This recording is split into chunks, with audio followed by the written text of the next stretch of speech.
There is a version of this story where everything makes sense, where the numbers line up, the models hold, and the universe behaves exactly the way we told ourselves it would. That version of the story was comfortable. It was elegant. It was, for a very long time, what most of the scientific community quietly believed they were converging on a complete, airtight picture of how everything began.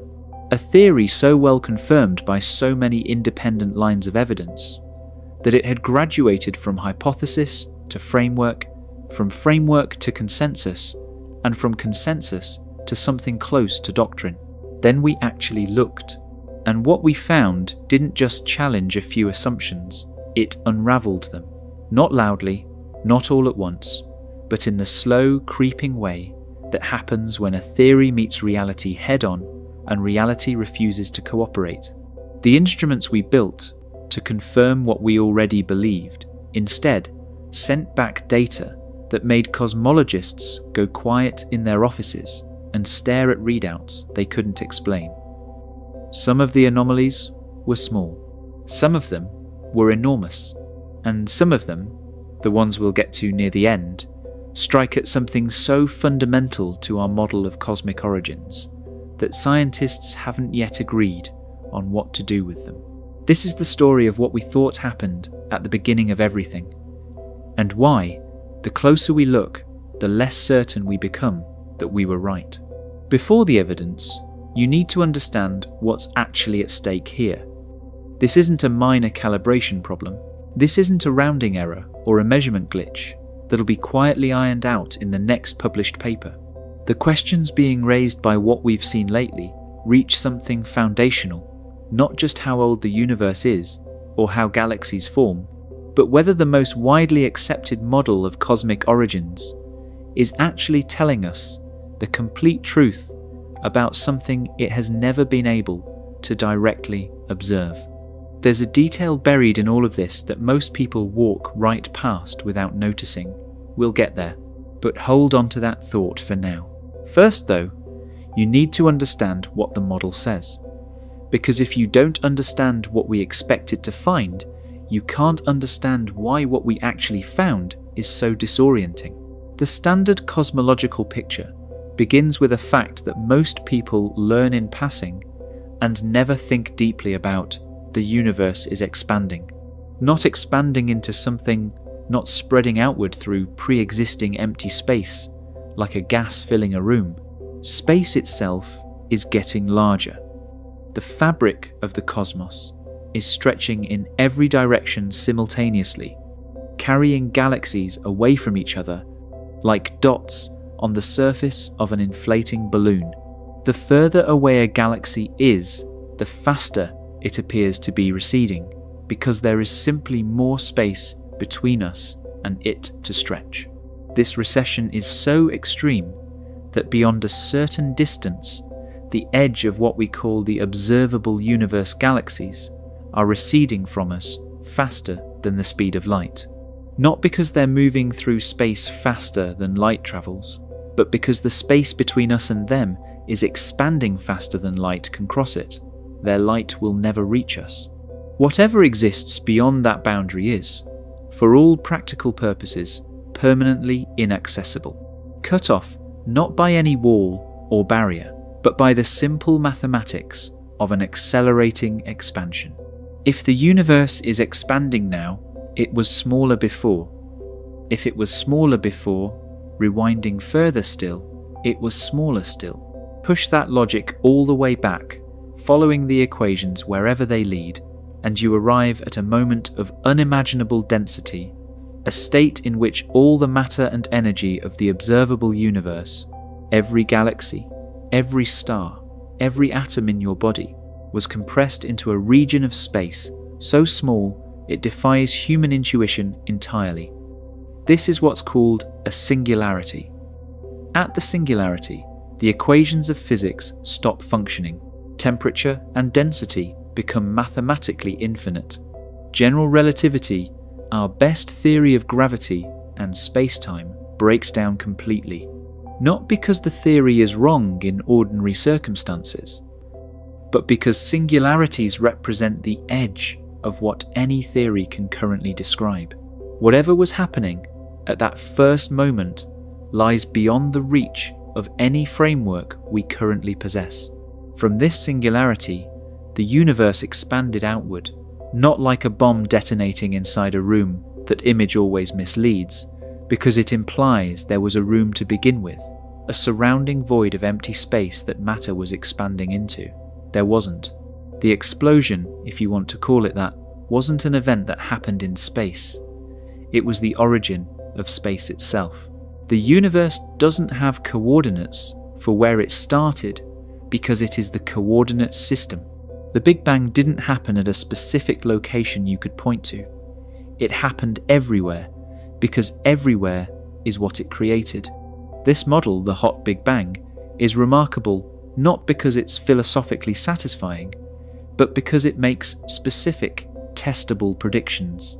It predicts that the early universe was an extraordinarily hot, dense environment in which the familiar rules of chemistry and physics couldn't operate.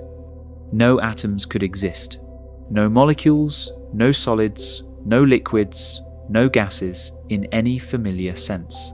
Just a plasma of fundamental particles, quarks, leptons, photons all crammed together, and colliding at energies so extreme that matter and antimatter were being spontaneously created and annihilated continuously, like foam on a violently boiling surface. The universe, in those first fractions of a second, wasn't a place anything could live. It wasn't a place anything could even exist in the way we understand existing. Then it cooled. Cooling is the engine that drives all of cosmic evolution. As the universe expanded, its energy spread across a larger and larger volume of space, and the average temperature dropped. As it dropped, new phenomena became possible. Quarks could bind together into protons and neutrons. Protons and neutrons could fuse into atomic nuclei. Nuclei could eventually capture electrons and become neutral atoms. Each of these transitions happened at a specific temperature threshold, which means each happened at a specific moment in the universe's early history, and each left behind observable signatures that we can still detect and measure today. The hot Big Bang makes very specific predictions about which elements should have formed in those first few minutes of cosmic time, and in what proportions. This period is called Big Bang nucleosynthesis, and the equations governing it are well understood. They follow from the same nuclear physics that governs stars and nuclear reactors. The model predicts that the universe should have emerged from this period with roughly 76% hydrogen by mass and roughly 24% helium. It predicts trace amounts of heavier hydrogen isotopes, trace amounts of helium, 3, and very small but non-zero quantities of lithium. These predictions were worked out in detail long before we had the instruments to directly test them against the actual composition of the universe. Here is what makes those predictions extraordinary. They turned out to be correct. When scientists analyze the light from ancient stars and measure the absorption lines that reveal the elemental compositions of the surrounding gas clouds, the hydrogen to helium ratio matches the prediction with stunning precision. Our own Sun is roughly 71% hydrogen and 27% helium by mass, and the extra helium and additional heavier elements it contains are easily explained by the nuclear fusion reactions occurring within it over 4.6 billion years. Across the universe as a whole, the primordial ratios are preserved almost exactly as the model calculated they should be. When a theory predicts a specific number decades before the tools exist to check it, and the tools come back confirming that number, you have something rare. Genuine, predictive power, not retrofitted explanation. The other great pillar of confirmation is the cosmic microwave background radiation. This is not merely supporting evidence, it is, in many ways, the single most powerful verification the Big Bang model has ever received. The story of how it was discovered is worth knowing. About 380,000 years after the initial expansion, a heartbeat in cosmic terms, the universe had cooled to roughly 2,500 degrees Celsius. Hot enough to glow like embers in a fire, but for the first time cool enough for electrons to settle into stable orbits around atomic nuclei. This transition, called recombination, had a dramatic consequence. Before it happened, the universe was so full of free-floating electrons that light couldn't travel any significant distance before scattering off one. The universe was opaque, like the interior of a dense cloud, where light is bounced and scattered almost immediately in all directions. After recombination, the free electrons were suddenly gone, captured into atoms, and the universe became transparent.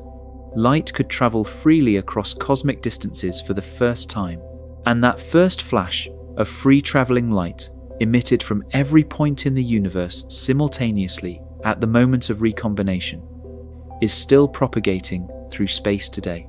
Stretched by the universe's subsequent expansion from visible light into microwave radiation, it fills the entire sky from every direction equally. It is the oldest light in the universe.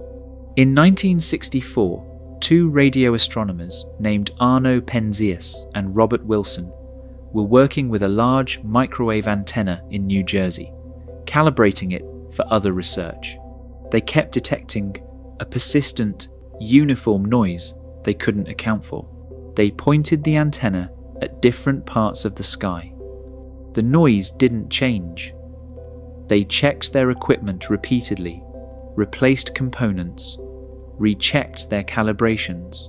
They eventually discovered that pigeons had been nesting inside the antenna and had coated it with droppings, which they carefully cleaned out. The noise persisted. It came from everywhere and nowhere, constant and featureless. They had no idea what they were looking at.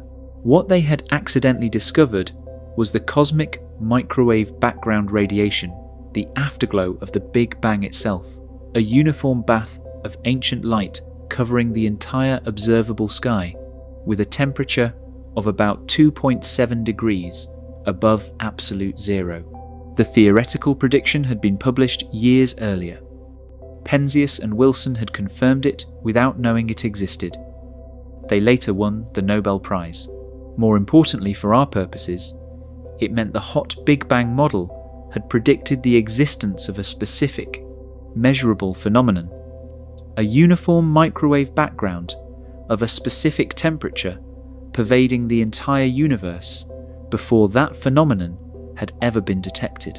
The prediction came first, the confirmation came second. That is the gold standard in science.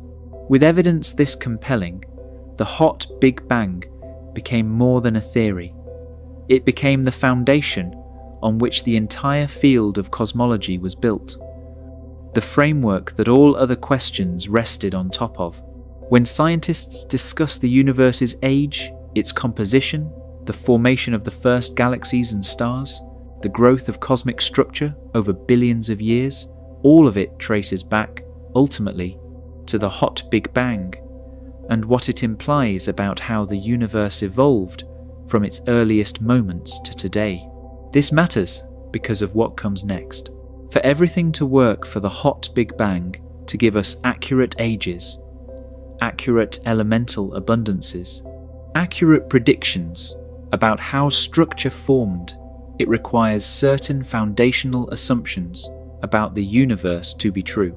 These assumptions are usually grouped together under something called the cosmological principle, and most people never encounter them directly because they're built so deeply into the standard model that they've become essentially invisible. But they're worth naming because they're the ground that everything else stands on, and if any of them are even slightly wrong, the model built on top of them may be misleading us about cosmic history in subtle ways that compound over billions of years.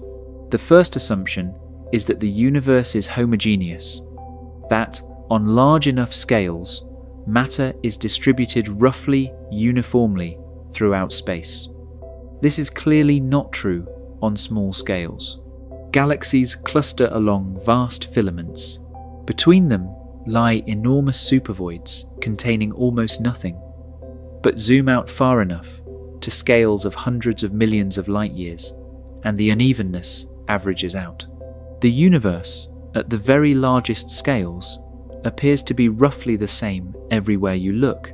The second assumption is that the laws of physics are the same everywhere and always have been. The constants governing nuclear fusion in our Sun govern them identically in a galaxy a billion light years away. The speed of light doesn't vary from one region of the cosmos to another.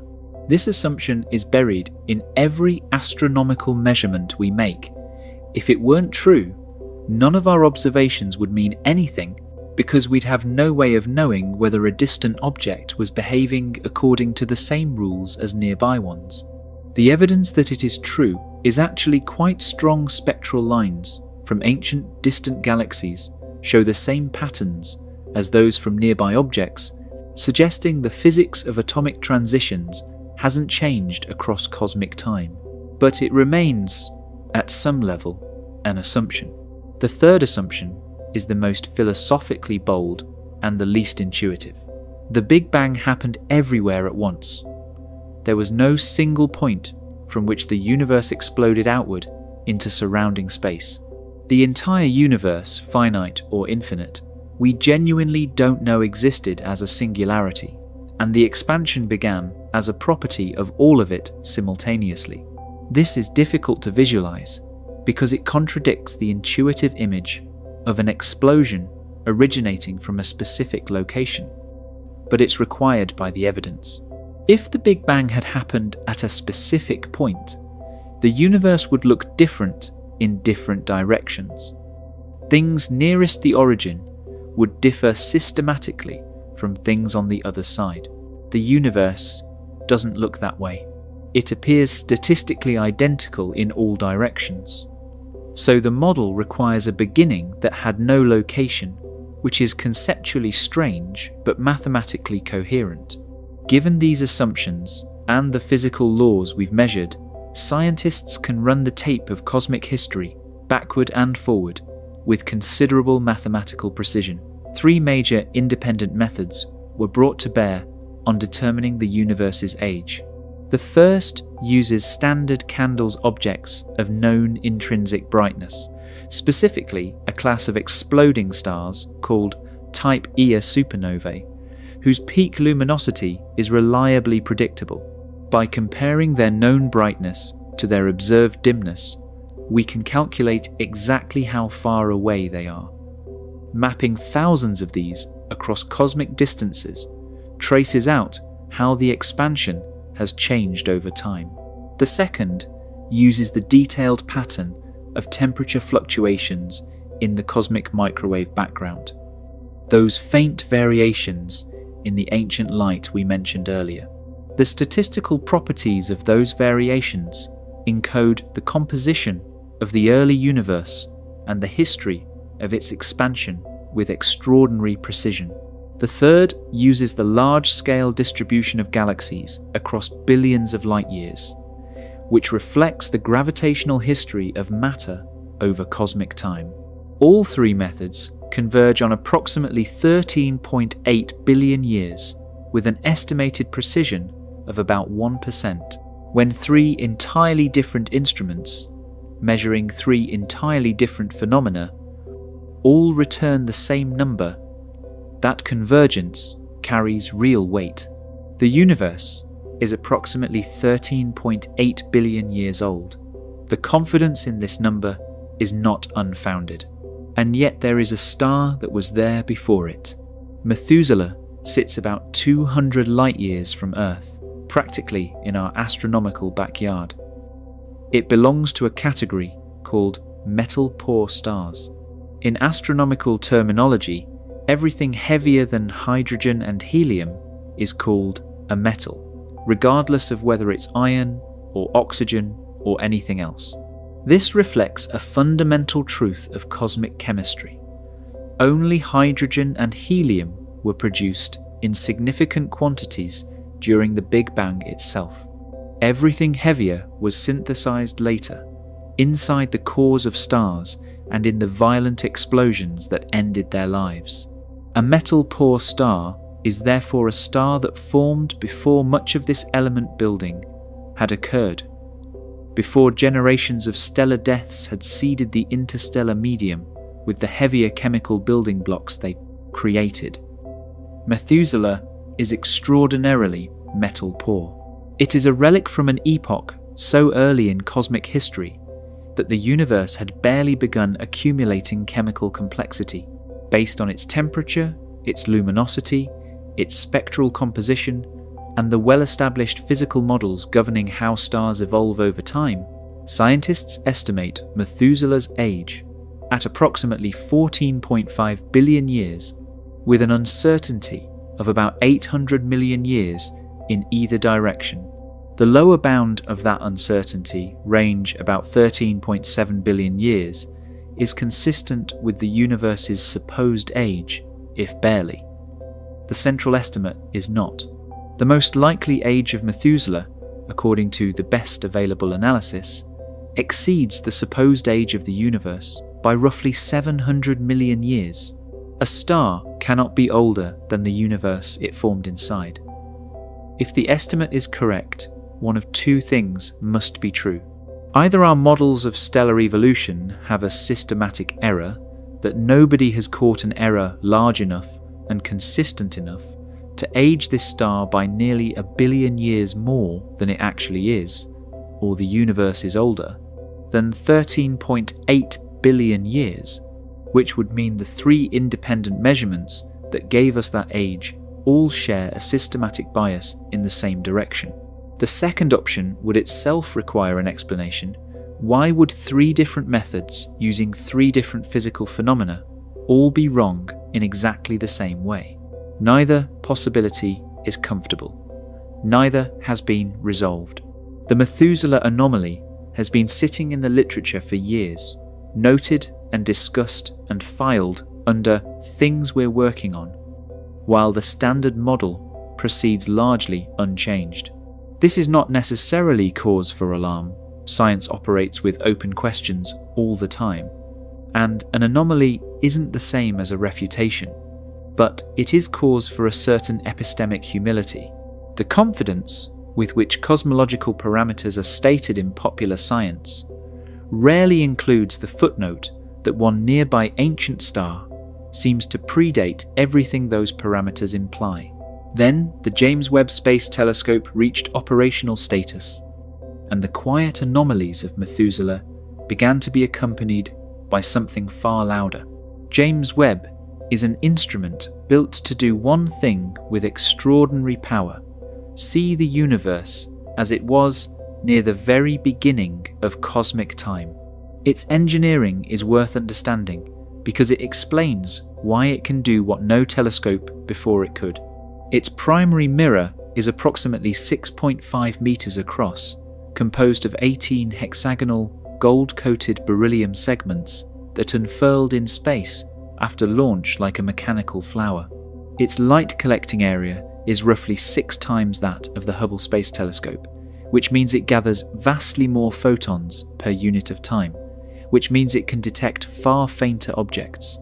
It is cooled to within a few degrees of absolute zero by a 5-layer sunshield the size of a tennis court, which blocks the heat and light of the sun so completely that the telescope can detect the incredibly faint infrared signals it was built to observe. It orbits not the Earth, but a gravitational equilibrium point called L2, about 1.5 million kilometers from our planet, where it can maintain a stable orientation with the sun always behind it. The infrared sensitivity is the critical element.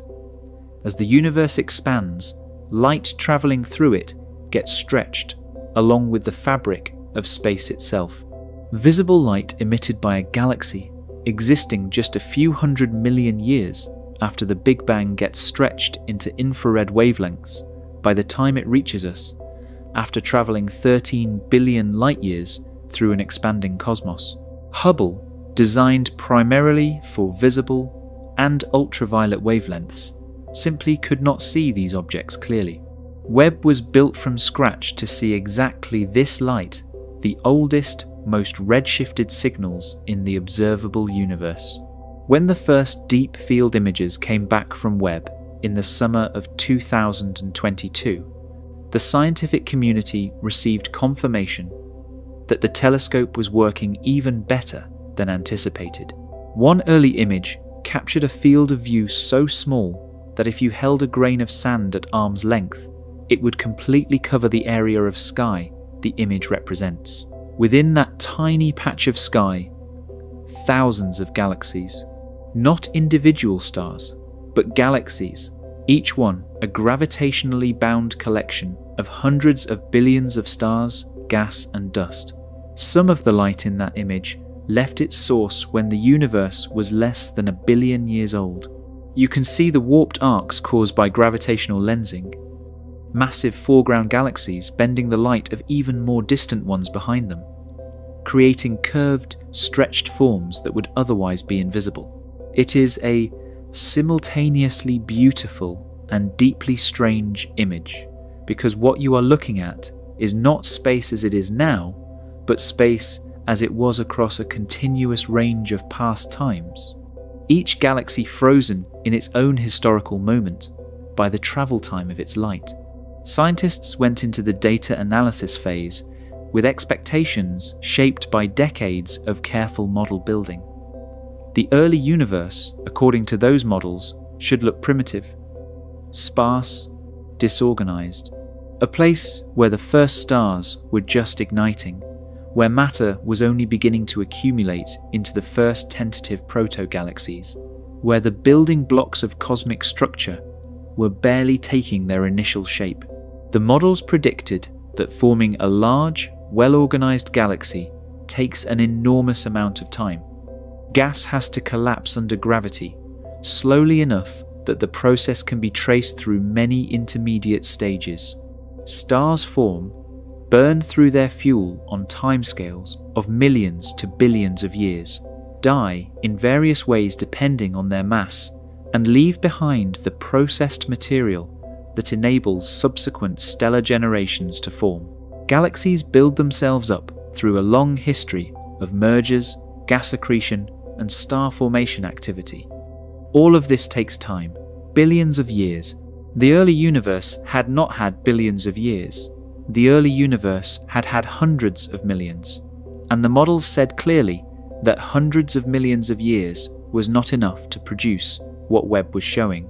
Because the galaxies were there, not proto-galaxies, not tentative beginnings, actual, substantial, well-formed galaxies, present at distances that place them in the universe's first billion years of existence. Their brightness was rung too high for what their stellar population should produce at that stage.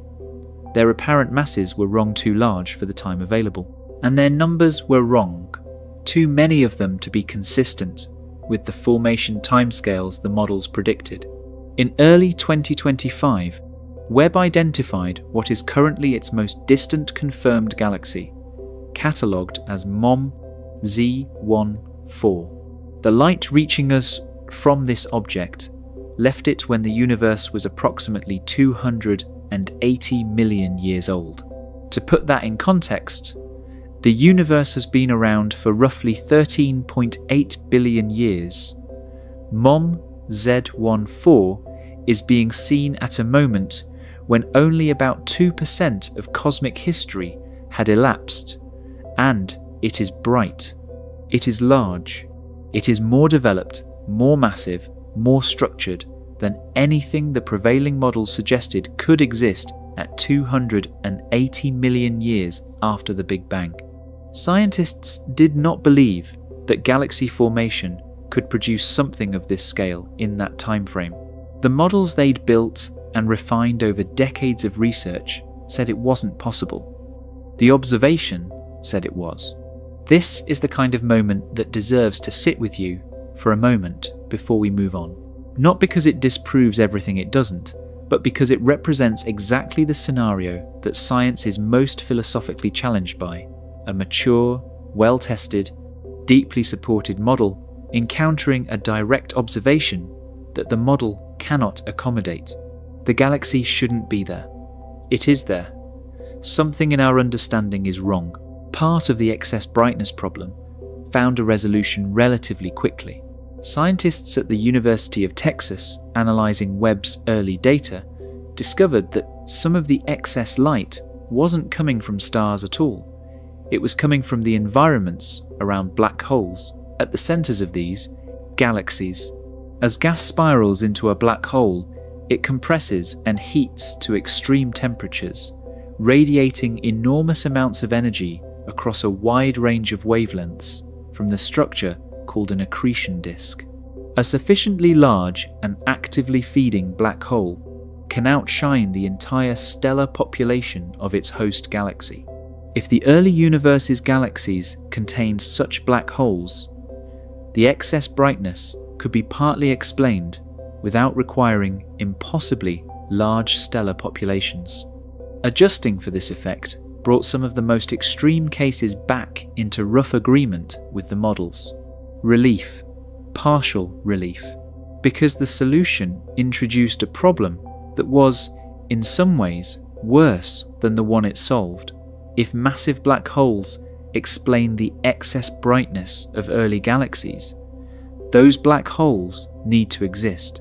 Not just stellar mass black holes, a few times the mass of our Sun, but supermassive black holes, objects with masses millions to billions of times the mass of the Sunday, the kind that normally sit at the centres of mature, large galaxies, the kind that, according to our understanding of how black holes grow, take an enormous amount of time to reach those masses.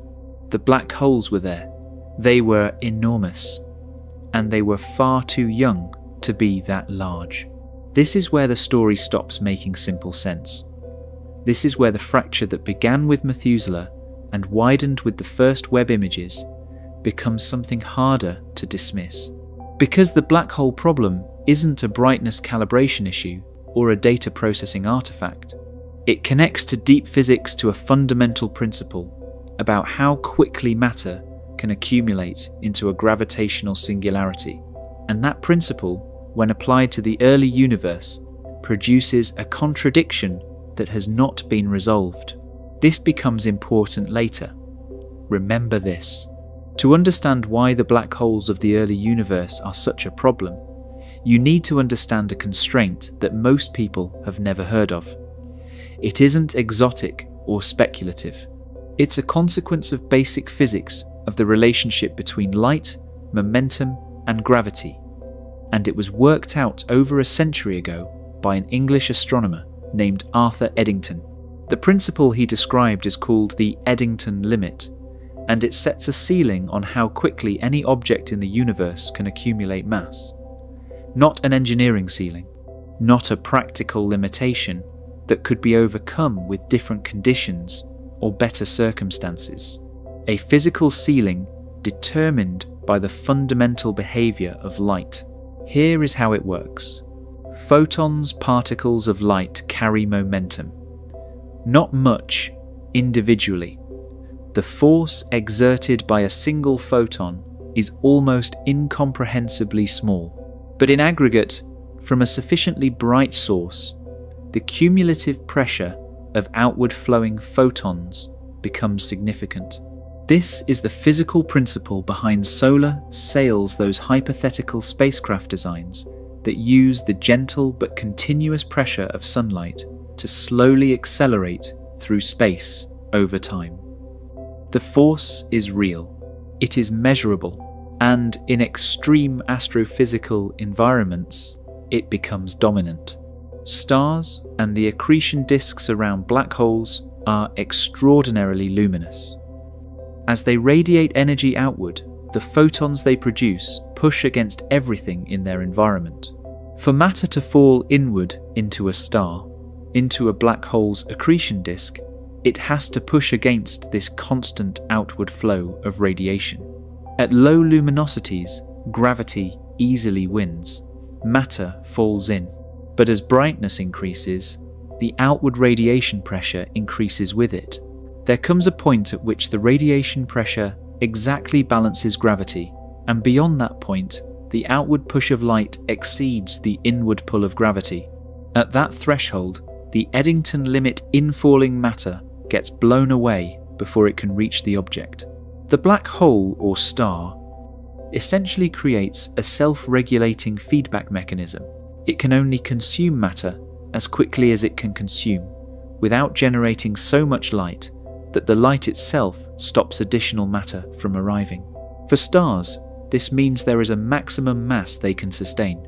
The most luminous stars we know of, massive, blue, incredibly hot objects like Wolf-Rayet stars, brush up against this limit constantly, radiating so intensely that they shed mass through powerful stellar winds. They are perpetually close to blowing themselves apart. The Eddington Limit is the reason we don't see stars of arbitrarily large masses. For black holes, it creates a ceiling on growth rate. A black hole can only consume mass at a rate limited by the brightness of its own accretion disk. The bigger and brighter the disk, the harder it becomes for new matter to reach it. The black hole, in feeding itself, creates the conditions that slow its own feeding. Growth is self-limiting, and from this self-limiting growth rate, you can calculate, given a starting point in time and a starting mass, the maximum size a black hole could possibly reach within a given span of time. When you run that calculation for the early universe and compare it to what James Webb has been finding, the numbers do not work. The black holes being detected at the centers of early galaxies, galaxies existing when the universe was only a few 100 million years old, have masses in the billions of solar masses. To reach that size, by feeding at the Eddington Limit continuously, since the very first moment a black hole could have formed, you would need to start from a seed black hole of already substantial size. And that starting point pushes you into a problem, because the conventional path to creating black holes through the deaths of massive stars produces objects in the range of a few to 100 solar masses. Starting from that scale, and reaching billions of solar masses by the Eddington Limit within a few 100 million years, is essentially impossible. The math won't cooperate regardless of how favourably you set the assumptions. This isn't a subtle discrepancy.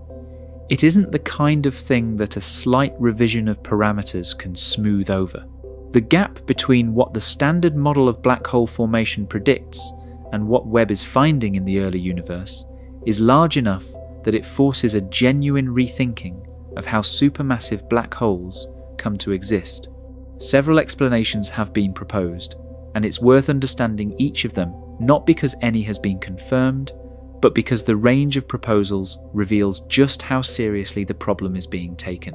The first and most conservative explanation is that we are simply misidentifying what we're seeing. The light from these distant objects is extraordinarily faint and difficult to interpret. The measurements of black hole mass at these distances involve indirect methods and significant uncertainties. Perhaps the black holes aren't as massive as the data suggests. Perhaps there are systematic calibration errors in how we're interpreting the infrared signals. This is always possible, and scientists take it seriously. But the anomaly has persisted across multiple independent observations with multiple instruments. The signal is not coming from one confused telescope, it is recurring. The second explanation involves the possibility of mergers, that early black holes grew not primarily through accretion, but by repeatedly merging with other black holes. In the early universe, when everything was much more densely packed, collisions and mergers between black holes could have been significantly more frequent than they are today. Mergers don't face the same rate limitations as accretion does. Two black holes can merge on a relatively short timescale, compared to the slow process of gradually consuming surrounding gas. If the early universe was characterized by rapid, repeated mergers, the effective growth rate could have exceeded what the Eddington Limit alone would allow. The problem with this explanation is that it requires an enormous number of mergers in very little time, and the mechanics of orchestrating that many collisions in the turbulent early universe are not easy to model convincingly. The third explanation is the most radical, and it has been gaining quiet traction in the cosmological community. It proposes that supermassive black holes did not form through the conventional route at all, not from the deaths of massive stars, but directly from the collapse of vast clouds of primordial gas in the early universe. This is called the direct collapse black hole hypothesis. The idea is that in the conditions of the early universe, where the density of gas was much higher and the universe had not yet been enriched with the metals that are present today, enormous clouds of hydrogen and helium could have collapsed gravitationally, without fragmenting into individual stars first. In normal conditions, a collapsing cloud will break apart into smaller pieces as it cools and becomes denser, because the cooling itself creates local instabilities that seed star formation. But under the specific conditions of the early universe, high temperatures, absence of certain coolant elements, intense radiation fields from nearby luminous objects, this fragmentation process might have been suppressed. The cloud could have collapsed as a coherent mass, forming a black hole of hundreds of thousands or even millions of solar masses from the very beginning. A black hole born already supermassive, without needing to grow there from a much smaller starting point. If direct collapse black holes are real, they would elegantly resolve the question of why we see supermassive black holes in the very early universe. They didn't have to grow to those sizes they formed there, and their formation would explain something else that has puzzled cosmologists for years: the suspicious absence of intermediate mass black holes. This is one of those details that sounds minor, but carries a quiet implication that scientists haven't been able to shake. If supermassive black holes grew from stellar black holes by accumulating mass over time, you would expect to see, scattered throughout the universe, black holes at intermediate stages of that growth. Objects with masses between the few hundred solar masses of large stellar black holes and the millions to billions solar masses of the supermassive ones. Hundreds or thousands or tens of thousands of solar masses. The intermediate mass black holes that should represent all the stages between the starting point and the end point. We don't see them, or rather, we see almost none. There are a handful of candidate objects that might qualify, detected through indirect methods, but the number is suspiciously, almost embarrassingly low compared to what a straightforward black hole growth model would predict. Given that our own Milky Way is thought to contain on the order of 100 million stellar black holes based on the number we've detected, and estimates of how many more we can't detect the absence of intermediate mass objects in anything like comparable numbers, is a real puzzle. The growth trajectory seems to skip a stage entirely. Stellar black holes exist, supermassive black holes exist, the objects in between are almost nowhere to be found. The direct collapse hypothesis would explain this gap.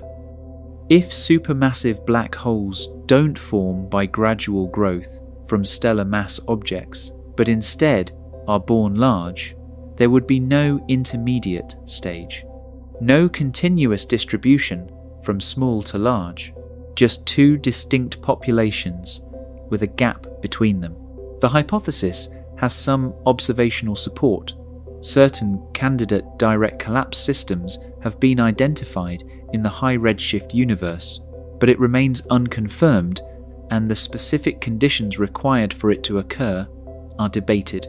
This is the landscape of the problem when a specific black hole was discovered that seemed, for a moment, to change everything. The object is called LID 568, and it sits between 12.1 and 12.3 billion light-years away.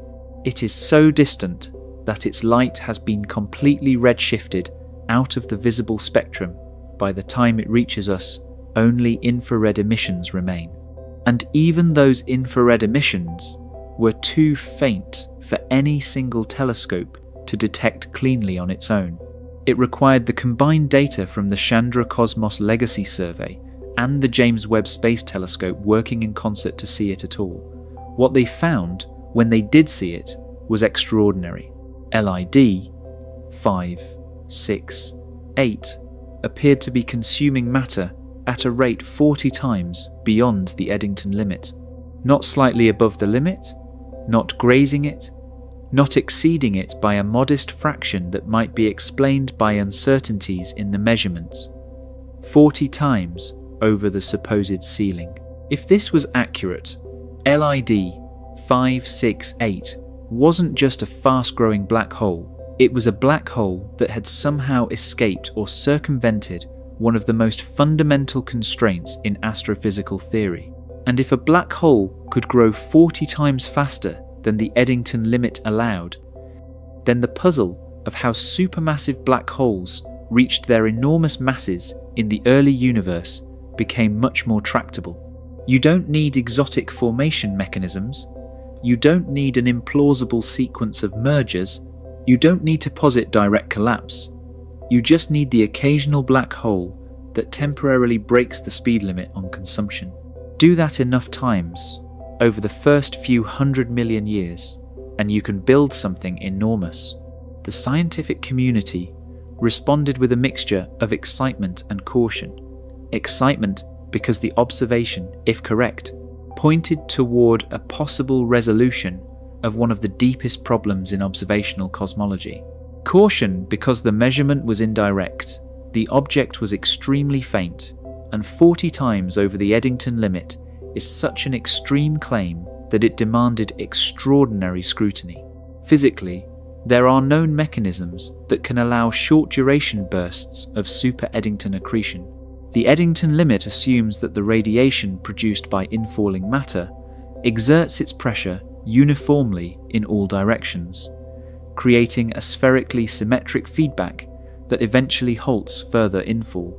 But if the geometry of the accretion isn't symmetric, if, for instance, the black hole is producing jets, concentrated beams of particles and radiation firing out along its rotation axis, then the radiation isn't being distributed uniformly. The poles of the black hole are radiating intensely, but the equatorial regions, where most of the infalling matter arrives, experience much less outward radiation pressure. Matter can continue to fall in from the sides, while energy is being discharged upward and downward. The Eddington Limit still applies globally, but locally, in the feeding zones, it can be temporarily bypassed. There is also a mechanism involving what's called a super-Eddington burst, a brief period where a black hole's accretion rate genuinely exceeds the steady-state limit before the buildup of radiation pressure catches up and blows the excess material away. Like an animal eating far more than it can digest in a single sitting before the inevitable consequences arrive. These bursts are theoretically possible and have been invoked to explain other extreme accretion events. For short durations, matter can pile up faster than the radiation pressure can respond, allowing a temporary excess that subsequently self-corrects. If LID 568 was caught in such a burst, it might represent a brief episode of exceptional growth rather than a sustained violation of the limit. If either of these explanations applied to LID 568, and if similar events were common in the early universe, the timeline for building supermassive black holes could become plausible. You wouldn't need continuous extreme feeding, just episodic bursts of super-Eddington consumption, punctuating longer periods of normal growth. But then two researchers, Do-Hyung Kim and Myung-Shin Im, went back to the James Webb data, and looked more carefully at the dust. Dust is the silent distorter of astronomical observations.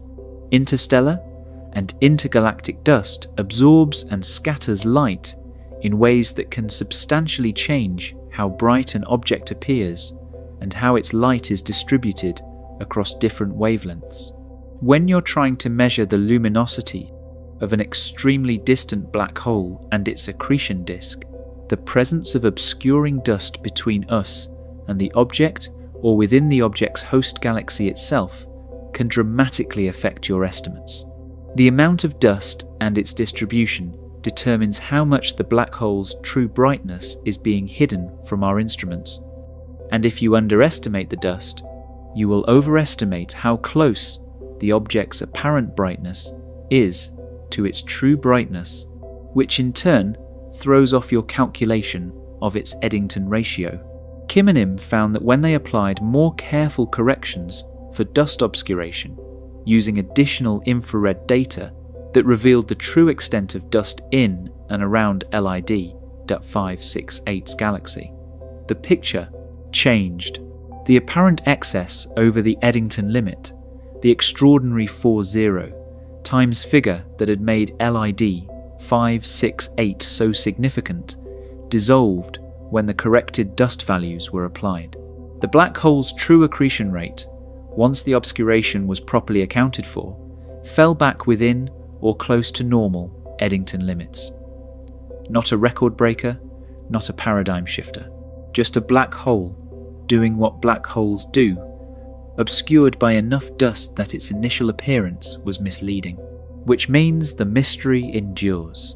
If LID 568 doesn't break the Eddington limit, then that mechanism cannot be invoked to explain how the supermassive black holes of the early universe grew so large so quickly. We're back where we started. Black holes in the early universe that are too massive to have formed by conventional means in the available time, without a confirmed physical mechanism to explain how they got there. The direct collapse hypothesis remains speculative. The merger pathway remains mechanically implausible at the required scale, and the absence of intermediate mass black holes continues to sit as an unexplained gap in the supposed growth sequence. There is something philosophically important in the LID 568 story that goes beyond the specifics of dust corrections and Eddington ratios. It illustrates a pattern that recurs throughout this entire body of research, a pattern that, once you see it, makes the overall picture of cosmological uncertainty feel more precise, not less. The pattern is this. An observation arrives that seems to contradict the standard model. Scientists investigate it carefully and thoroughly, and the outcome is rarely a clean resolution in either direction. LID 568 is not confirmed as a model breaker, but it's not fully explained away either. The black hole problem it was supposed to solve remains unsolved. The anomaly didn't turn out to be a breakthrough, but it also didn't turn out to be nothing. It turned out to be more complicated than either interpretation could accommodate. This is the texture of where cosmology actually is right now.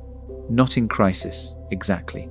Not on the verge of replacing the hot Big Bang with something else entirely, but in a state of genuine productive uncertainty, where the evidence is good enough to make the model convincing, and strange enough to make it incomplete, where every answer seems to generate at least one new question that the model wasn't designed to handle. Hold that thought. Because the last anomaly we need to discuss is smaller than black holes and older than galaxies, and in some ways it's the strangest of all. It isn't visible through a telescope. It doesn't reveal itself in images of distant structures or the brightness profiles of early galaxies. It shows up in spectral lines, the faint chemical fingerprints encoded in starlight, and it points to something wrong, not with the universe's large-scale structure, but with the nuclear physics of its very first minutes. We're talking about an element, one of the lightest, simplest elements in existence, An element with only 3 protons in its nucleus, soft enough to cut with a kitchen knife, reactive enough to hiss and dissolve when dropped in water. You probably have it in your pocket right now, inside the battery of whatever device you're carrying. It powers the modern world, and it also, quietly, represents one of the most persistent, unresolved discrepancies in Big Bang cosmology. The element is lithium, and the question that surrounds it is not whether it exists, it clearly does, but whether the universe contains the right amount of it. To understand why this matters, you need to understand what Big Bang nucleosynthesis actually predicts in detail. We established earlier that the first minutes of the universe's existence, as it cooled from the singularity's unimaginable temperatures, were characterized by a period of rapid nuclear fusion. The universe during this window was essentially a giant nuclear reactor, hot enough for protons and neutrons to combine into atomic nuclei, but cooling fast enough that this window of fusion activity lasted only a few minutes before the temperature dropped too low for the reactions to continue. What emerged from those few minutes was a specific mixture of light elements, calculated with precision by the equations of nuclear physics. 1 second after the expansion began, the universe had cooled to about 10 trillion degrees Celsius, roughly 1,000 times the temperature at the center of our sundae. At this point, the nuclear forces that bind atomic nuclei were too weak to hold them together against the ferocious thermal energy. Everything existed as free protons, neutrons, and a sea of other fundamental particles. Then, over the next 99 seconds, the temperature dropped to about 1 trillion degrees. The strong nuclear force, the fundamental force that holds the nuclei of atoms together, became operative. Protons and neutrons began binding. Hydrogen formed. Then deuterium, which is hydrogen, with 1 neutron added to its nucleus. Then helium, as 2 protons and 2 neutrons combined, and in tiny quantities, produced by rare multi-body collisions at the tail end of this fusion window lithium, 7, with its 3 protons and 4 neutrons. The predicted quantity of lithium, 7 from Big Bang nucleosynthesis, is extraordinarily small. By mass, it represents about 0.000000007% of all the matter produced in those first few minutes. A vanishingly trace amount, a few lithium atoms for every 10 billion hydrogen atoms. The prediction is confident though. The nuclear physics governing the reactions is well understood. The temperature and density profiles of the early universe are well constrained by the same CMB data that gives us the age of the universe. The predicted lithium abundance isn't a rough estimate, it's a precisely calculated value derived from a well-established physical framework. And the universe contains about 3 times less lithium than it should. This is what's called the Cosmological Lithium Problem, and it has been sitting in the literature for decades, resisting resolution. When scientists examine the spectral signatures of the oldest stars, stars so ancient and metal poor that their surface compositions are thought to reflect the primordial chemical environment they formed in the lithium, abundance they observe consistently comes in at about 1/3 of the predicted value. Not occasionally, not in a subset of unusual objects. Across a wide range of ancient metal-poor stars, the lithium content is the same, and that consistent value is significantly below what Big Bang nucleosynthesis says it should be. There is a name for this consistent low value. It's called the Spite Plateau, discovered by astronomers Monique and Francois Spite in the 1980s, and it refers to the flat, consistent lithium abundance observed across a broad range of these ancient stars. A plateau in the data suggests something real and physical, not a random scatter of measurement errors. If the lithium measurements were simply noisy, you'd see a wide spread of values around the predicted level. Instead, you see a consistent floor well below the prediction, and that consistency implies the deficit is genuine. The problem doesn't stop there. Lithium has isotopes versions of the atom with the same number of protons but different numbers of neutrons and therefore different masses. Lithium, 7, with 4 neutrons, is the dominant isotope and is what the Spite plateau measures. But there is also lithium, 6, with only 3 neutrons. Lithium, 6, is considerably less stable than its heavier cousin, and Big Bang nucleosynthesis predicts it should be produced in even smaller quantities, at most about 2 lithium, 6 atoms for every 100,000 lithium, 7 atoms. Essentially undetectable by most means. Except that in the oldest stars, lithium, 6 has been found at concentrations about 1,000 times higher than this prediction. The rarer isotope is not rare at all in the early universe. It is present in quantities that the model cannot account for. You have one anomaly where something is much less abundant than predicted, stacked on top of a second anomaly where something different is much more abundant than predicted, and both anomalies exist within the same element, in the same population of ancient stars, derived from the same physical framework. The lithium problem is not a peripheral footnote. It is a direct challenge to Big Bang nucleosynthesis, the same physical framework that so successfully predicts the hydrogen to helium ratio. The helium prediction is right. The hydrogen prediction is right. The lithium prediction is wrong in 2 different directions simultaneously.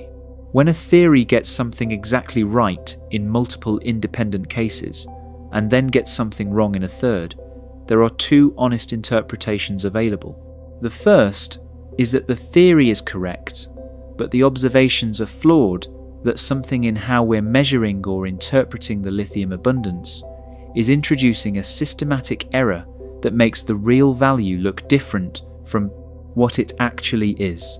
The second is that the theory is correct in its broad outline, but missing something, some physical process that was occurring in the early universe that either consumed lithium after it formed or produced lithium, 6, by a mechanism not included in the standard model.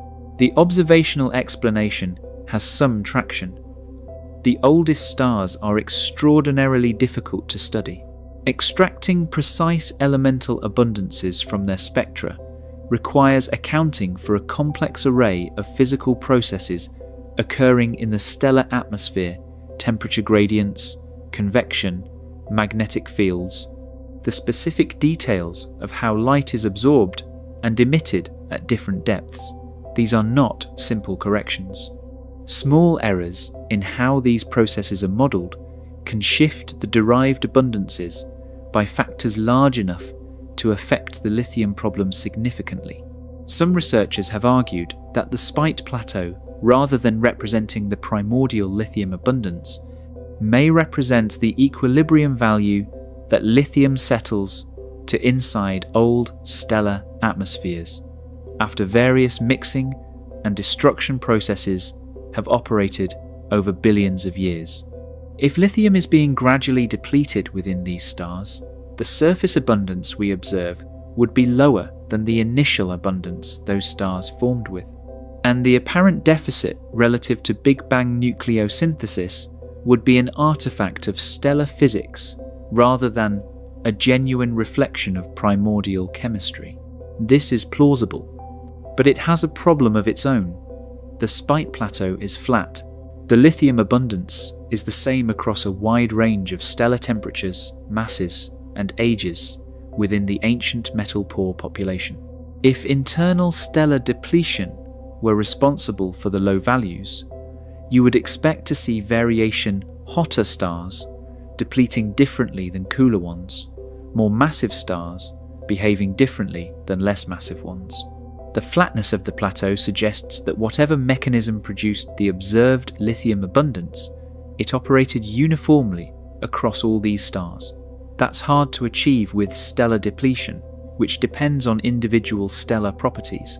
The theoretical explanation that some physical process in the early universe altered the lithium abundance after Big Bang nucleosynthesis completed requires proposing something new, something not currently in the standard model. This could be a new type of particle whose decay products were present in the right conditions to destroy lithium-7 and create lithium-6. It could be evidence of non-standard nuclear reactions that the current model doesn't include. It could point to something about the physical conditions of the early universe that differ from our assumptions: a different baryon density, a different ratio of particles to antiparticles, some property of the early universe's environment that alters the nucleosynthesis calculations. Any of these possibilities, if true, would require revisions to the standard cosmological model that go beyond what has been seriously proposed. The hot Big Bang is robust enough that most scientists are reluctant to modify its foundational assumptions without extraordinary evidence. But the lithium problem is exactly the kind of persistent, quantitative, observationally solid discrepancy that tends, over time, to force exactly that kind of reconsideration. There is something worth sitting with here, and it connects back to everything we've discussed in this story. The hot Big Bang model makes three major predictions about the products of nucleosynthesis: the hydrogen abundance, the helium abundance, and the lithium abundance. Two of them are confirmed with extraordinary precision. One of them is wrong by a factor of 3, with a secondary isotope wrong by a factor of 1,000. The model that works beautifully for hydrogen and helium breaks down specifically for lithium. A particle physicist who encountered this situation for the first time, without any of the historical weight of the Big Bang framework behind them, would say, something is missing. There is a reaction happening, or a particle present, or a process operating that isn't in your equations. The match is too good for the model to be fundamentally wrong, but the mismatch is too large to be ignored. This is where we are, not at the end of understanding, but in the middle of an incomplete picture that keeps revealing new edges just beyond the current frame. The Methuselah star, the early galaxies of James Webb, the supermassive black holes that grew too fast, the Eddington Limit, and the black hole that seemed to break it. The lithium problem, sitting quietly in the data for 40 years, unsolved. These are not isolated anomalies. They form a pattern in which the hot Big Bang model explains the biggest things with remarkable accuracy: the existence and temperature of the microwave background, the overall ratio of hydrogen to helium across the universe, the large-scale structure of the cosmic web, but runs into repeated trouble at the details. In which our instruments, the more powerful they become, keep returning data that the model accommodates awkwardly or not at all, in which the early universe, seen more clearly than ever before through Webb's extraordinary optics, looks less like the sparse, primitive, gradually developing place the models described, and more like something that was doing things we don't fully understand, faster than we thought possible, by mechanisms we haven't confirmed. Something is either wrong with how we're observing, with how we interpret the measurements, correct for dust and stellar processes, and convert raw data into physical parameters, or something is wrong with the model itself, not necessarily the broad strokes of the hot Big Bang, which remain well supported by independent evidence from multiple directions, but perhaps something in the conditions of the early universe that we've been assuming without fully verifying. Perhaps something in the physics of those first few minutes that the standard equations don't yet capture. Perhaps something about the nature of the particles and fields that filled the primordial universe. Something invisible. Something we don't have a name for yet. Something whose effects are scattered throughout the evidence we've been collecting for decades, without us yet recognizing the pattern they form. That possibility of something unknown sitting quietly inside our most trusted cosmological framework, distorting the data in consistent ways we keep explaining away as measurement uncertainty, is what makes this entire field feel less settled than its most confident practitioners sometimes imply. And there is one more thing, one more implication buried inside this story that we haven't yet addressed. Because everything we've discussed so far, the lithium deficit, the early galaxies, the supermassive black holes, takes the hot Big Bang model as its starting point and asks what's wrong with the details.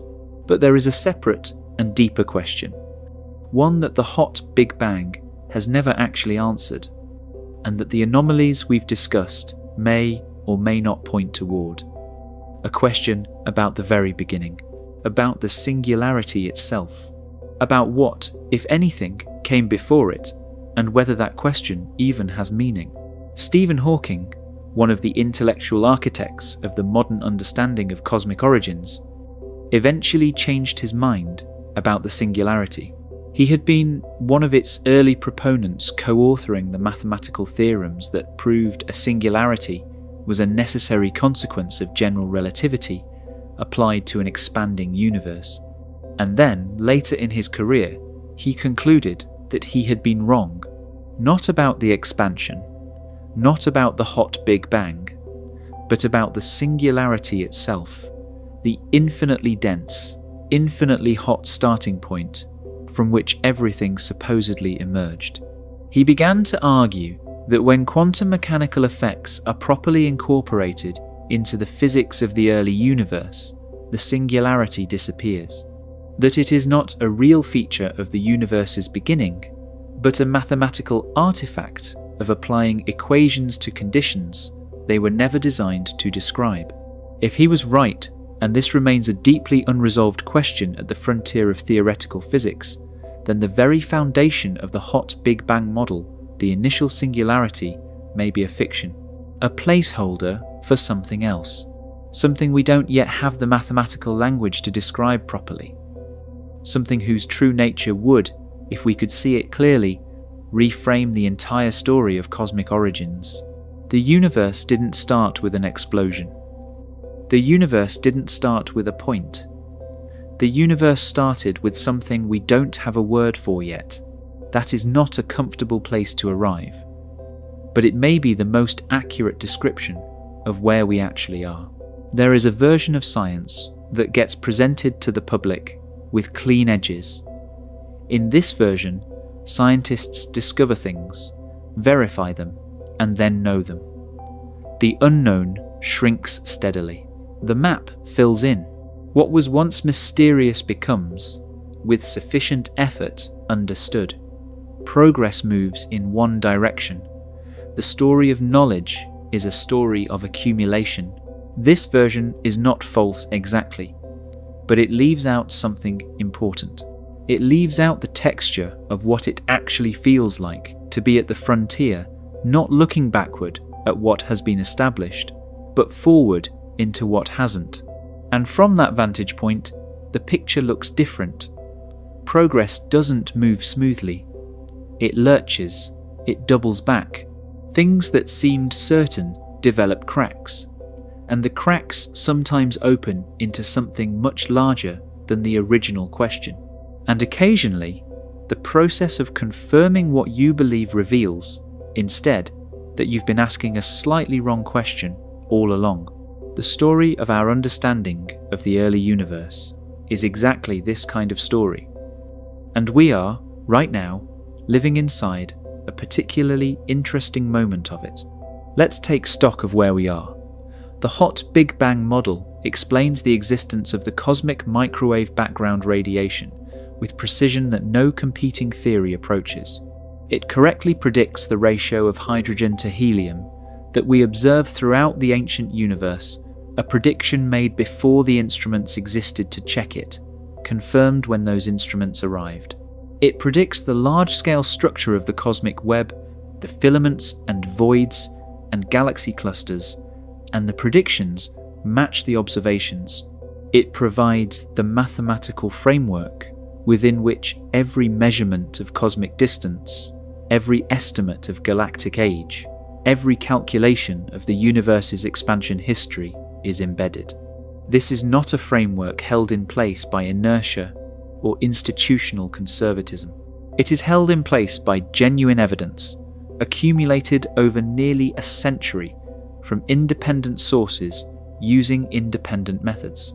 But running alongside this established framework, in the places where it meets the actual universe at high resolution, anomalies have accumulated, not random noise, not the kind of scatter you'd expect from measurement error alone. Consistent, recurring discrepancies between what the model predicts and what the instruments find. Discrepancies that persist across new datasets, survive new instruments, and resist the explanations that are offered for them. Methuselah, the star that appears to be older than the universe it formed inside. The early galaxies of James Webb, fully formed at a time when the model says they shouldn't be more than embryonic. The supermassive black holes, enormous and numerous at an epoch when there wasn't enough time to build them through any well-understood mechanism. The lithium problem, the elemental deficit that has sat in the cosmological literature for decades, two isotopes in two different directions, both inconsistent with the nuclear physics of the early universe as we currently model it. Each of these, taken alone, could be dismissed. An individual anomaly can always be attributed to measurement uncertainty, systematic error, or some localized physical effect that doesn't challenge the model broadly. But taken together, they form something that is harder to dismiss. They form a pattern of the model being correct in its largest predictions and quietly wrong in its specific ones. Correct about the big picture, strained by the details. This pattern carries a meaning, and the meaning is this: we are likely missing something, not everything, not the core of the framework, but something, a physical process, a particle, a property of the early universe that is not currently in our equations, whose absence allows the broad predictions to remain accurate while distorting the finer grain ones in consistent ways. The question is what that something might be, and to approach that question honestly, you have to be willing to examine the assumptions the model rests on, not to discard them, but to hold them up to the light and ask which ones have been directly tested and which ones have simply been inherited. The cosmological principle, the assumption that the universe is homogeneous and isotropic on large scales, that it looks the same in all directions and follows the same physical laws everywhere, is one of those assumptions. It is supported by a substantial body of evidence, and no serious researcher is proposing it's simply wrong. But it is tested only within the observable universe. We cannot see beyond our cosmic horizon. We do not know what the universe looks like on scales larger than the observable bubble we inhabit. And if there are structures or variations in the universe on scales larger than our horizon, variations in density, in the constants of physics, in the initial conditions of the expansion, they would be invisible to us by definition, while still potentially influencing what we observe inside our horizon in ways that would be difficult to distinguish from other effects. This is not speculation offered in the spirit of undermining everything. It's a genuine epistemic constraint on how much our framework can tell us. The universe we can see is the universe we can model. What lies beyond it remains genuinely unknown, and the boundary between those two regions, our cosmic horizon, is a hard, physical limit, not a temporary gap waiting to be closed by better telescopes. No instrument we can build will ever see past it. Whatever exists beyond it will remain, permanently, outside our observational reach. This matters because one of the most important assumptions baked into the standard model, that the Big Bang happened everywhere simultaneously, that the initial conditions were uniform across an effectively infinite space is an assumption about things we cannot, even in principle, verify. We infer it from what we observe within the horizon. We extrapolate it to everything beyond, and the extrapolation might be right. But it is an extrapolation, not a measurement, and the distinction is significant. There is also the question of the universe's composition and how confident we actually are in what we think we know about it. The standard model of cosmology, when calibrated against the cosmic microwave background and the large-scale structure of the universe, tells us that ordinary matter, the atoms, molecules, stars, galaxies, and gas clouds that constitute everything we can directly observe, makes up approximately 5% of the total energy content of the universe. The remaining 95% consists of two unknown quantities: dark matter, which appears to exert gravitational influence but has never been directly detected as a particle, and dark energy, which appears to be driving the accelerating expansion of the universe but has no satisfactory physical explanation whatsoever. We built the model that produces those percentages. We ran the calculations. We matched the observations. And the answer that came back is that we have direct knowledge of about 5% of what the universe is made of, and for the other 95%, we have inferred the existence of two things, given them names, and acknowledged that we don't know what either of them actually is. Dark matter has been proposed for decades. Its gravitational effects are real and consistent. Galaxies rotate in ways that only make sense if there is far more mass present than we can see. Galaxy clusters bend light more strongly than their visible matter alone would produce. And the large-scale structure of the cosmic web can only be reproduced in simulations if a substantial dark component is included. Dozens of particle candidates have been proposed over the decades. Direct detection experiments have been running for years, sensitive instruments buried underground to shield them from background radiation, waiting for a dark matter particle to interact with their detectors. None has ever recorded a confirmed detection. The gravitational effects are real. The particle remains hypothetical. Dark energy is even stranger.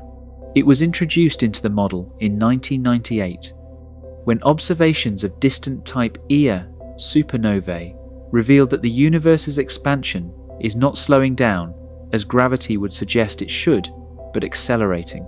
Something is pushing the universe apart faster and faster, working against gravity on cosmic scales. This something was named dark energy, assigned a numerical value, a cosmological constant, and incorporated into the standard model's equations.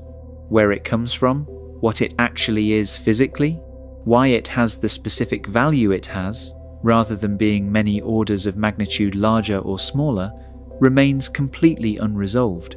The best theoretical estimates of what the cosmological constant should be, based on quantum field theory, differ from its observed value by something close to 120 orders of magnitude. This is often cited as the worst prediction in the history of physics, a theoretical calculation, and an observed value that disagree by a factor with 120 zeros in it. You are being asked to hold this in your mind alongside everything else. The model that explains the cosmic microwave background, that correctly predicted the hydrogen to helium ratio, that forms the foundation of modern cosmology. This same model contains two fundamental components, constituting 95% of the total energy of the universe that we cannot directly detect, cannot satisfactorily explain, and in at least one case cannot theoretically predict within 120 orders of magnitude. And yet, the model works. The predictions it produces match the observations.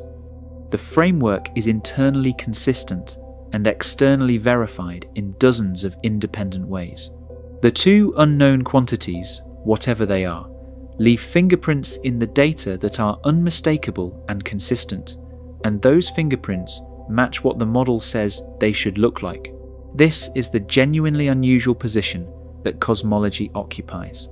It is a field that has achieved extraordinary precision in its descriptions of a universe it understands only partially, that has built a remarkably accurate and predictive model from assumptions it cannot fully verify, describing a composition it cannot directly observe, culminating in an origin it cannot directly access. The model works, and there are deep mysteries embedded in the fact that it works, because the foundations it rests on are not nearly as solid as the edifice built on top of them. Now consider what this means for the specific anomalies we've discussed. If we don't know what dark matter is only what it does, in broad gravitational terms, then we also don't know how it behaved in the early universe in the specific, detailed ways that matter for galaxy formation. Our simulations of early galaxy formation include dark matter as a gravitational scaffolding onto which ordinary matter falls and accumulates. Those simulations are calibrated to reproduce what we observe today, which means they are calibrated to match the known behavior of dark matter on large scales. But if dark matter has properties we haven't yet discovered, if it can cool or self-interact, or form structures in ways our simulations don't model, then the formation of the first galaxies might have proceeded very differently than we predict, more rapidly, more efficiently, producing the kinds of large, bright, early galaxies that Webb is finding, by mechanisms we haven't yet incorporated into the model. The same logic applies to the supermassive black hole problem. Our models of how the first black holes formed assume a specific set of initial conditions that follow from the standard picture of the early universe. If those conditions were different, if dark matter had properties that concentrated matter more efficiently in the early universe, or if the initial density fluctuations that seeded structure formation were different than we currently model, then the formation of very massive black holes at very early times might be more natural than it appears. Not a crisis, just a signal that the early universe's environment was doing something our standard assumptions don't fully capture. And for the lithium problem, the deficit that has resisted explanation for 40 years, the most honest statement is that it may point to new physics that operated during Big Bang nucleosynthesis itself. The nuclear reactions during those first minutes produced the light elements.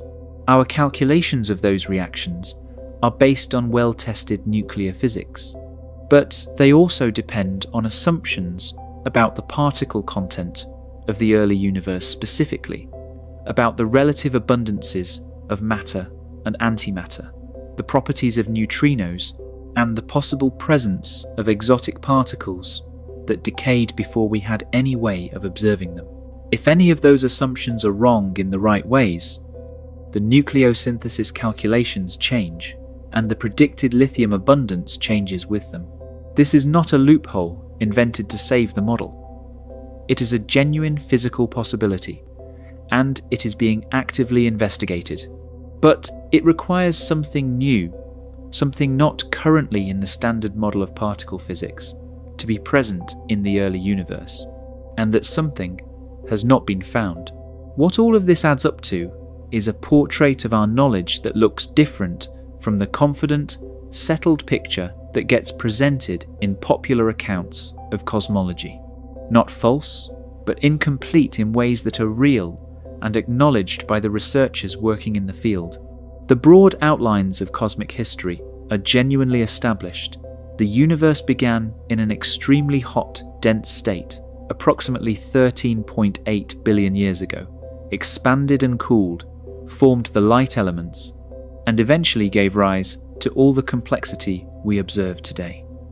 This picture is supported by robust, independent evidence and will not be overturned. But the details, the specific timescales of galaxy formation, the origins of supermassive black holes, the precise history of elemental abundances, the exact nature of the initial singularity remain genuinely open questions, and the evidence that reaches us through more and more powerful instruments keeps revealing that the details are stranger than the models suggest. This matters not just as a scientific statement, but as a philosophical one. When we look at the oldest light in the universe, we are not seeing the beginning. We are seeing 380,000 years after the beginning, the first moment the universe became transparent to light. Everything before that is inference. The singularity itself, the initial conditions, the first fractions of a second, all of that lies behind an opaque wall that no photon has ever crossed. We cannot observe it. We reconstruct it entirely from what we can see, and the physics we believe governed it. This is the central epistemological fact of cosmology. The thing we most want to understand, the origin of everything, is the thing we are least equipped to directly observe. We approach it by extrapolation, by mathematical inference, by tracing the consequences of assumed initial conditions forward in time, and checking whether they match what we see today. When they don't match in the specific ways we've discussed, we face a choice between adjusting the initial conditions, adjusting the physics that governs the consequences, or adjusting how we interpret what we observe. All three options are currently in play. None has been definitively resolved. And sitting underneath all of this, never far from the surface whenever cosmologists discuss these questions privately, is the Hawking problem. The singularity, the mathematical point at the beginning of time where the equations of general relativity, the most precisely tested theory of gravity in history, break down completely. Hawking spent years developing the mathematics of singularities, proving that general relativity requires them under the conditions present in the early universe. And then he spent years arguing that he had been wrong, that quantum mechanics, properly applied to the extreme conditions at the beginning of time, would dissolve the singularity, replace it with something else, something that doesn't involve infinite densities and temperatures, that doesn't require the laws of physics to simply stop working at a specific moment in history. What quantum mechanics would replace it with is not yet known. The mathematics required to properly combine quantum mechanics and general relativity, a unified theory of quantum gravity, remains unfinished. String theory, loop quantum gravity, and several other frameworks are attempts to build such a theory, and each has mathematical features that suggest the singularity might be replaced by a more physically sensible description of the earliest moments. But none of these theories has been empirically confirmed. None has made a prediction that has been observationally verified in a way that distinguishes it from alternatives. The quantum gravity problem is the deepest unsolved problem in theoretical physics, and the beginning of the universe is the place where its resolution matters most. If the singularity is real, the universe had an absolute beginning, a moment before which the question of what existed has no physical meaning. Time itself began at the singularity. There was no before. The question, what caused the Big Bang, may be grammatically coherent but physically meaningless, like asking what is north of the North Pole. Before the singularity, space and time didn't exist. Causality didn't exist. The question reaches outside the domain where it can be answered. If the singularity is not real, if Hawking's later intuition was correct, and quantum effects smooth it out into something finite and physically describable, then the question of what came before, or what the conditions were at the earliest moment, becomes a real question again. One that in principle has a physical answer, even if we don't yet have the theoretical language to express it, or the observational tools to probe it.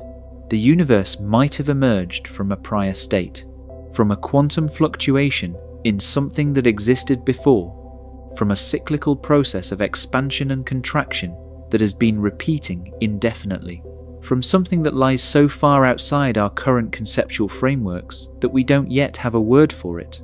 Both possibilities, the absolute beginning and the prior state, carry profound implications that extend beyond physics into the domain of meaning. Not because science should address meaning, but because these are questions about the fundamental nature of existence that human beings have asked since they first developed the capacity to ask questions at all. The universe either had a beginning in the absolute sense, or it didn't. Both options lead somewhere unsettling. An absolute beginning requires a cause, or an acceptance that causality has limits. A prior state requires an infinite regress or a self-sustaining loop. Neither is comfortable, neither is intuitively satisfying, and neither has been resolved. What we have, instead, is the accumulation of evidence that has brought us this far: the microwave background, the elemental abundances, the expansion history, the large-scale structure pointing confidently toward a universe that was once much hotter and denser than it is today, and pointing less confidently, less completely, into the question of how it became that way and what it was before that. The James Webb Space Telescope will continue returning data. It will find more early galaxies, more early black holes, more constraints on how quickly the universe built its first structures. That data will either confirm the anomalies already observed, making them more statistically robust, pushing them further from the range that measurement uncertainty can explain, or it will reveal that some of those anomalies were artifacts of early data processing, smoothable with better calibration. Both outcomes are possible, and both would be informative. The lithium problem will continue being investigated in stellar spectroscopy labs and in nuclear physics experiments, looking for the process or the particle that explains the two-isotope discrepancy in two different directions. The black hole formation question will continue driving theoretical work on direct collapse, on super Eddington accretion, on the early dark matter environment, and how it shaped the first cosmic structures. Science continues. The questions are not going away, and the process of answering them will, with near certainty, reveal new questions that aren't visible yet. Questions that only become visible when the current ones are sufficiently understood that their resolution creates new gaps in the picture. This is how it has always worked. The discovery that the universe was expanding raised the question of what it was expanding from. The answer to that question, the hot Big Bang, raised the question of what the singularity actually was. The quest to understand the singularity raised the question of quantum gravity. Every resolved question opens into a harder one. The map expands, but the frontier expands with it, and the things just beyond the edge of the known are always darker and stranger than the things you've just finished mapping. There is something in this that deserves to be named, not as a consolation or a rhetorical gesture, but as a statement about the actual situation. We are organisms of ordinary size and ordinary lifespan, equipped with sensory systems calibrated for the scales of everyday life, constructing models of a universe that spans 93 billion light-years, is 13.8 billion years old, and began in conditions that no language was built to describe. That we have come as far as we have, that we have mapped the cosmic microwave background, calculated the nucleosynthesis of the first atoms, traced the large-scale structure of matter across cosmic distances, is an extraordinary achievement of collective intelligence and accumulated method. Not because it is complete, because it is this far and still moving. But the universe is under no obligation to be comprehensible to us. The fact that our mathematics can describe its behaviour doesn't mean we understand it, in the deepest sense of that word. The fact that our models work doesn't mean we know what we're missing. The history of science is full of frameworks that worked beautifully within their domain of application, and broke down when pushed into conditions they weren't designed for. Newtonian mechanics worked perfectly for everything human beings could observe, until Einstein showed that at extreme velocities and gravitational fields, it gave the wrong answer. Quantum mechanics works with extraordinary precision at subatomic scales and breaks down when applied to gravity. The hot Big Bang works with remarkable accuracy from about 380,000 years after the expansion began, and runs into trouble when pushed to the singularity itself. The pattern suggests a lesson. Our best theories are not descriptions of reality. They are approximations of reality, valid within specific domains, breaking down at the edges of those domains, and containing within their failures the seeds of whatever comes next. This is where the lithium problem lives. This is where the early galaxies of Webb live. This is where the supermassive black holes of the first billion years live. Not at the center of a refuted theory, but at the edges of a successful one. In the places where the approximation starts to show its seams. And there is one more thing, one final consideration that the entire story points toward, and that carries an implication that most discussions of cosmology don't acknowledge directly. We have been discussing what we know and what we don't, but there is a deeper layer to the not knowing that is worth naming before we leave it alone.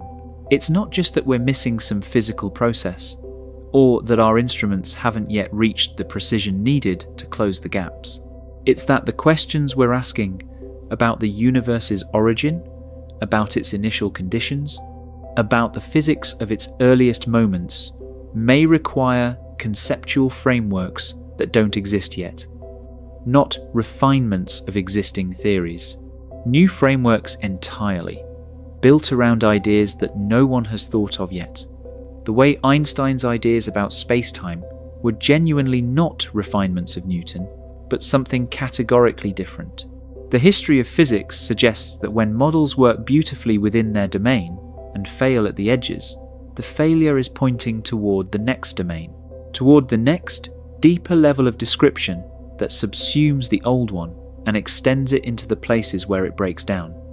This happened with Newtonian mechanics and special relativity. It happened with classical physics and quantum mechanics. It may be happening now in a slower and less visible way in cosmology, where the evidence accumulating from Webb and from decades of elemental abundance measurements is quietly pointing towards something the hot Big Bang model doesn't contain. We don't know what that something is. We don't know when it will become clear enough to name. We don't know which of the current anomalies will turn out to be the signal and which will turn out to be noise. But the shape of the ignorance is becoming visible, and that is itself a kind of progress. You can't find what you don't know is missing.